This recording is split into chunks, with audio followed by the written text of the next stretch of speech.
नमस्कार दोस्तों, मैं आप सभी का स्वागत करता हूं हमारे चैनल डर का असली चेहरा पर। आज की वीडियो में मैं हैदराबाद के एक ऐसे हॉन्टेड हाउस की कहानी सुनाने जा रहा हूं जो कि सच्ची घटनाओं पर आधारित है। चलिए शुरू करते हैं। अरविंद और नरेश अपने एक दोस्त का जन्मदिन मनाने के बाद बाइक से घर लौट रहे थे। वहां से निकलते निकलते उन्हें रात के 12:30 बज गए थे। अरविंद अपनी बाइक चला रहा था, नरेश उसके पीछे बैठा हुआ था। वह जिस रास्ते से गुजर रहे थे वहां पर बिल्कुल अंधेरा छाया हुआ था। केवल उनकी बाइक की आवाज आ रही थी और वहां बिल्कुल सुनसान था। थोड़ा आगे जाने पर सड़क और ज्यादा अंधेरी हो जाती है। सड़क के उस हिस्से में एक भी स्ट्रीट लाइट नहीं जल रही थी। वहां बहुत ही ज्यादा अंधेरा था। अरविंद को लगता है शायद स्ट्रीट लाइट बंद हो गई होगी। वह अपनी बाइक को उस दिशा में लेकर जाता है, लेकिन जैसे ही बाइक उस अंधेरे क्षेत्र में प्रवेश करती है, बाइक की हेडलाइट अपने आप बंद हो जाती है। अरविंद को विपरीत दिशा से एक और बाइक आती हुई दिख रही थी। वह बाइक भी जैसे ही उस अंधेरे इलाके में आती है, उसकी भी हेडलाइट एकदम से बंद हो जाती है। अंधेरे में उन्हें कुछ भी न दिखने की वजह से उन दोनों बाइक्स की आपस में टक्कर हो जाती है। अरविंद और नरेश बाइक के साइड में गिर जाते हैं। वो दोनों उठकर दूसरी बाइक वाले को भी उठाते हैं और उससे पूछते हैं, तुमने हेडलाइट बंद क्यों की? इस पर वो तीसरा आदमी कहता है, उसने हेडलाइट बंद नहीं की, वो अपने आप बंद हो गई थी।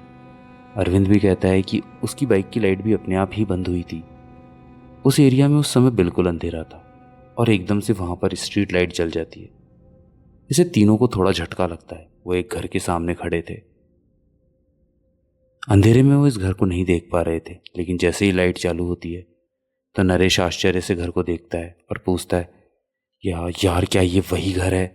अरविंद कहता है, हाँ यार, लग तो रहा है। उसी पल घर के अंदर से कोई बहुत जोर जोर से चिल्लाता है। यह सुनकर तीनों अपनी बाइक उठाते हैं और वहां से भाग जाते हैं। उस दिन अरविंद, नरेश और उस तीसरे व्यक्ति ने उस घर को देखा। वह घर था हैदराबाद का सबसे भूतिया घर। आपने कुंदन बाग हॉन्टेड हाउस का नाम तो सुना ही होगा। इस घर को सबसे ज्यादा भूतिया घर कहा जाता है। इस घर की बैकड्रॉप की कहानी भी बहुत भयानक है। 2002 में गर्मियों के अंत में मोहम्मद साजिद नाम का एक चोर था। वह जब भी कोई खाली घर देखता तो उसके अंदर चला जाता और उसे लूट लेता। इसलिए उस रात भी साजिद किसी घर की तलाश ही कर रहा था कि कोई एक खाली घर मिल जाए जिसे वह आराम से लूट सके। सही घर को खोजते खोजते वो कुंदन बाग के पास पहुंचता। वो देखता है कि ये घर सुनसान सा लग रहा है, इसके अंदर जाकर लूटा जा सकता है। वो घर के चारों तरफ देखता है, उसे वहां पर कोई भी दिखाई नहीं देता। इसलिए वो घर के पिछले दरवाजे से घर के अंदर घुसता है। घर के अंदर सब कुछ सामान्य था, जैसे कि एक आम घर होते हैं, बिल्कुल वैसा ही। साजिद घर के हर कमरे में जाता है और वहां से कीमती सामान उठाने की कोशिश करता है। जब वो सब कमरों में जाकर जांच कर रहा था तो साजिद एक कमरे में जाता है। जैसे वो एक कमरे को खोलता है, उसमें से बहुत बुरी दुर्गंध आ रही थी।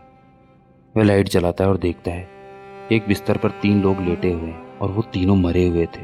उनके शरीर से आ रही बदबू से अंदाजा लगाना मुश्किल था कि वे लोग कब से मरे हुए थे, क्योंकि उनके शरीर बहुत ज़्यादा सड़ चुके थे।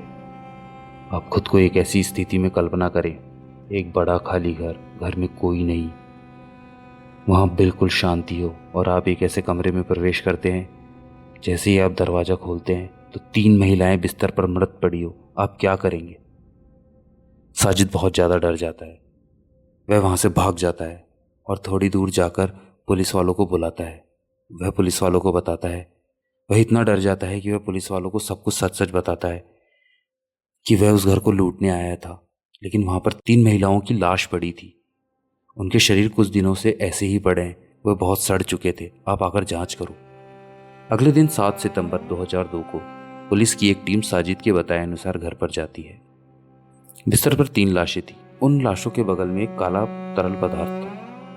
उन तीनों शवों में एक 52 वर्षीय जयप्रदा का था और 2 उसके बच्चे थे।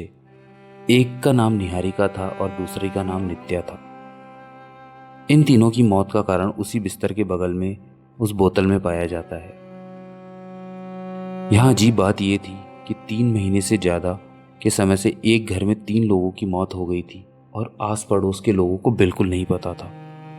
पुलिस इस मामले की जड़ तक पहुंचने के लिए अड़ोस पड़ोस के लोगों से पूछताछ करती है, जैसे मृतकों का व्यवहार कैसा था, वो आप लोगों के साथ कैसे थे, उनके परिवार में और कौन कौन है। आप उनके बारे में क्या जानते हैं, ये सारे सवाल पूछे जाते हैं। यहाँ पुलिस को एक अजीब बात ये दिखाई देती है कि कोई भी पड़ोसी ये मानने को तैयार नहीं था कि ये लोग 3 महीने पहले से मर चुके हैं। एक व्यक्ति बताता है कि उन्होंने कल रात को ही बालकनी में उन्हें घूमते हुए देखा था। एक व्यक्ति बताता है कि उसने 2-3 दिन पहले ही इन सभी को छत पर मोमबत्तियां लेकर घूमते हुए देखा था। कोई भी लोग इस बात को मानने को तैयार नहीं थे, पर फॉरेंसिक रिपोर्ट में तो साफ साफ जिक्र बताया हुआ था कि इन लोगों की मौत 3 महीने पहले हो चुकी है। पड़ोसियों को यकीन तो नहीं हो रहा था, पर वे लोग पुलिस को बताते हैं कि जयप्रदा का परिवार वैसे सामान्य नहीं था। एक दिन उसका पति अचानक अंधा हो गया था। तब से जयप्रदा का परिवार जादू टोना कर रहा था। वो लोग बालकनी में खून भरी बोतलें रखते थे। आधी आधी रात को उठकर मोमबत्ती लेकर छत पर टहलते रहते थे। हमेशा एक थैले को अपने पास लेकर घूमते थे। अगर रात में कोई भी उनके घर के पास से गुजरता तो कभी कभी उसके पीछे भागने लग जाते थे। इस केस की गुत्थी कोई भी नहीं समझ पाया। इस वजह से पुलिस ने उस घर को सील कर दिया। वो घर बहुत ही ज़्यादा भूतिया घर के नाम से जाना जाने लगा है। मुझे उम्मीद है आपको रोमांच महसूस हुआ होगा। अगर आपने अब तक ये वीडियो देखा है तो आपको ज़रूर पसंद आया होगा। तो कृपया वीडियो को लाइक करें और अपने दोस्तों और परिवार के रिश्तेदारों के साथ शेयर करें। हमारे चैनल को सपोर्ट करें। धन्यवाद।